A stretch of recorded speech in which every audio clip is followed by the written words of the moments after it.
శ్రీకాకుళం జిల్లా పలాసలో వైఎస్ఆర్ జయంతి వేడుకలను మాజీ మంత్రి డాక్టర్ సీదిరి అప్పలరాజు నిర్వహించారు. కాశీబుగ్గ సంత మైదానంలో ఉన్న వైఎస్ఆర్కు వైసీపీ నేతలు నివాళులు ఘటించారు.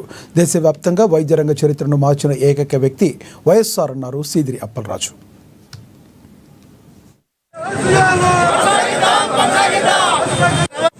మరణం తర్వాత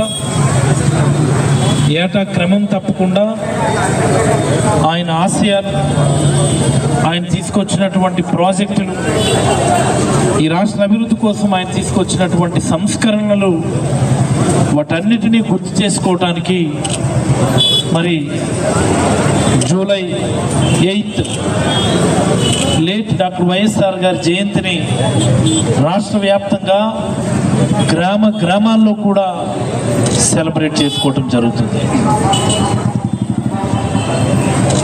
ఈ ఆంధ్రప్రదేశ్ రాష్ట్ర చరిత్రని మార్చినటువంటి ఘనత నాట్ ఓన్లీ ఆంధ్రప్రదేశ్, దేశ ఆరోగ్య రంగ చరిత్రని మార్చినటువంటి ఘనత లేట్ డాక్టర్ వైఎస్ఆర్ గారిని సందర్భంగా మీకు అందరికీ మనం చేస్తా ఉన్నాం. ఒక చిన్న సంఘటన మీకు అందరికీ చెప్పాలి ఈ సందర్భంగా.